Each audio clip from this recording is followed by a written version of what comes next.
We're doing tremendously well. Our stock market just hit an all-time high.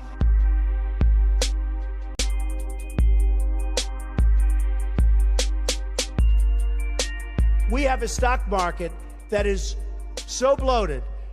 Be careful of a bubble, because what you've seen in the past might be small potatoes compared to what happens. The stock market now is starting to go down. We're sitting on a big, beautiful bubble. We need to do more to make the contributions we should be making to rebuild the middle class. I don't think top-down works in America.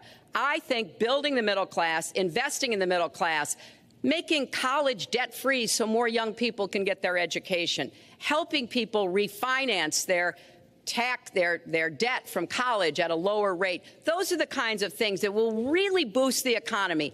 Broad-based, inclusive growth is what we need in America, not more advantages for people at the very top.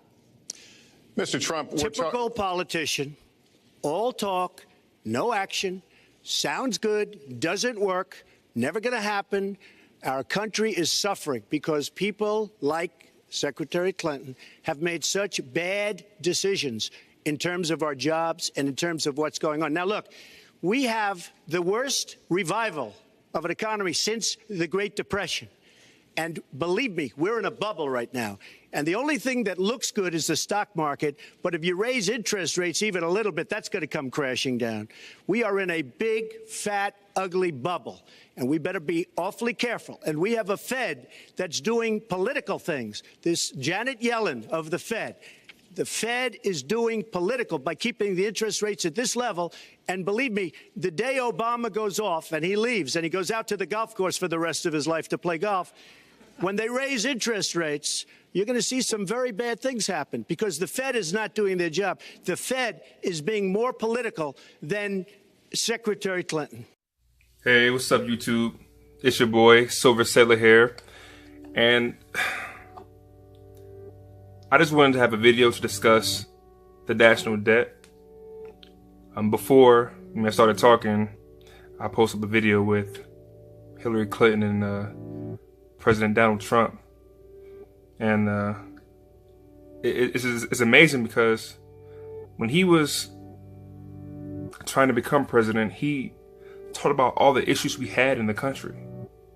That we have too much debt, that our stock market is in a bubble, and once interest rates rise, even a little bit,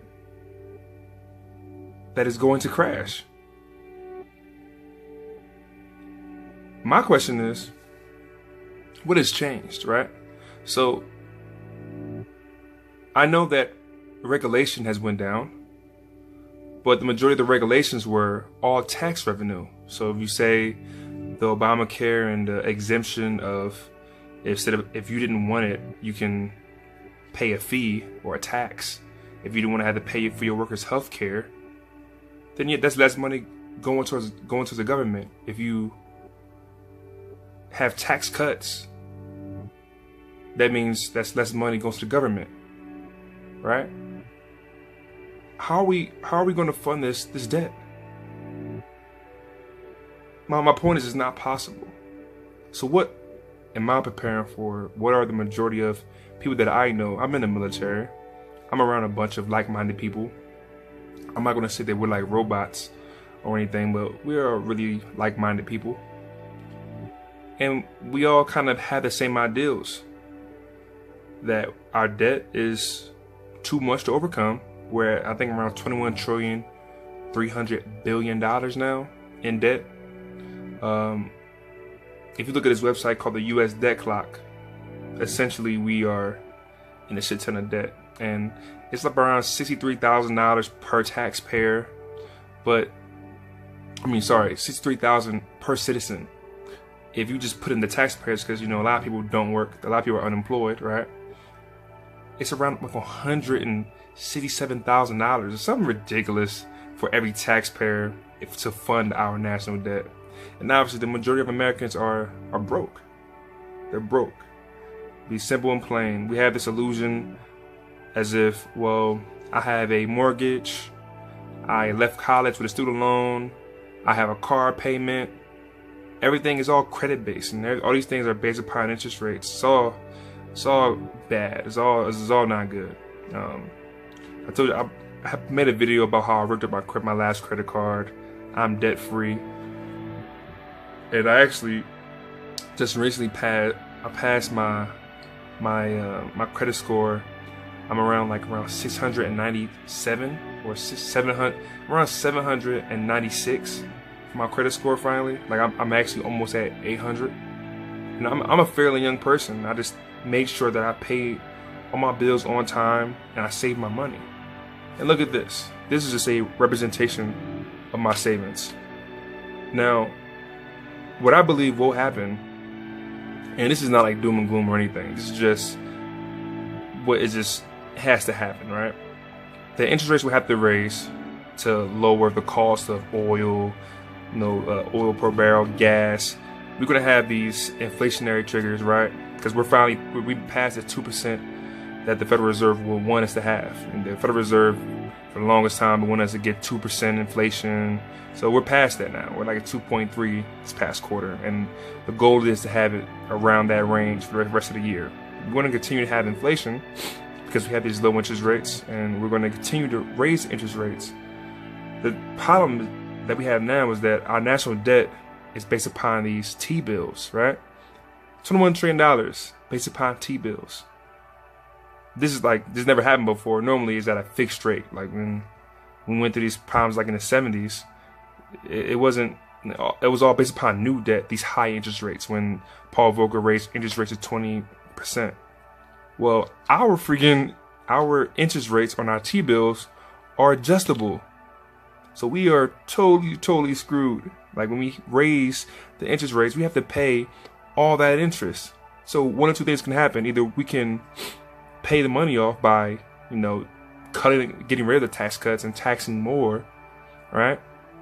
That's one way. So we can tax citizens more, and who knows, that might not even be enough. We might just have to print more money.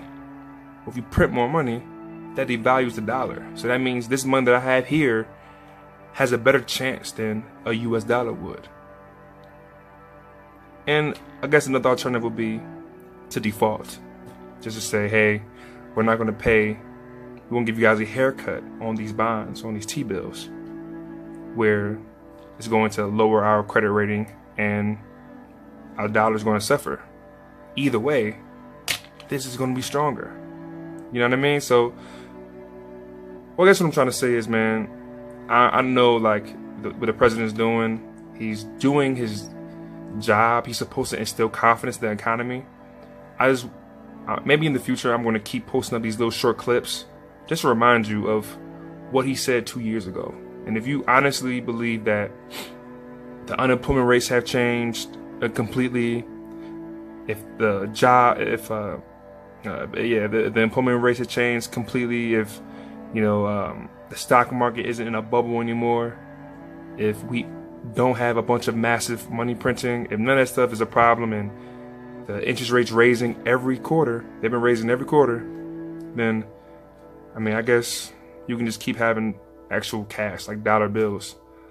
I actually have a decent amount of savings in the bank, but not just enough to get by. I really care about having something that's tangible, something that's solid, and something that I know, if I look at other countries, what they've been going through, having around this amount. And I actually just passed 300 ounces recently. So I'm actually very 300 ounces of silver. So I hit my goal. My start off goal was to have 10 ounces of gold and have 300 ounces of silver. I don't know where I got that number from. I think I was a newbie watching videos on YouTube, and somebody said 300 ounces is a very respectable stack, And I'm going to continue to keep going because I feel like right now everybody's being pump faked by, oh, Apple is the first $1 trillion stock. Well, they didn't talk about all the buybacks that Apple has. Apple bought a lot of its stock because the interests were low and they were able to buy back their stocks. They were able to borrow money from the Federal Reserve, 0%, or from the banks, with like freaking the smallest interest rate possible. And basically, if you put into a stock, you're gonna make your money back tenfold because it's 0% interest.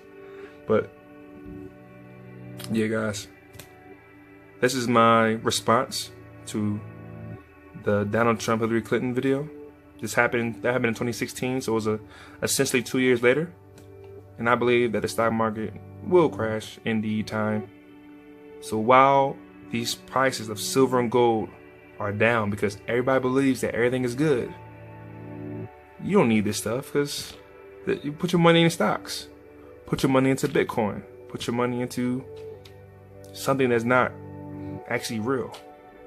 Something that can go to zero. Well, me, I don't want to do that. So, alright guys, I'll talk to you later. Peace.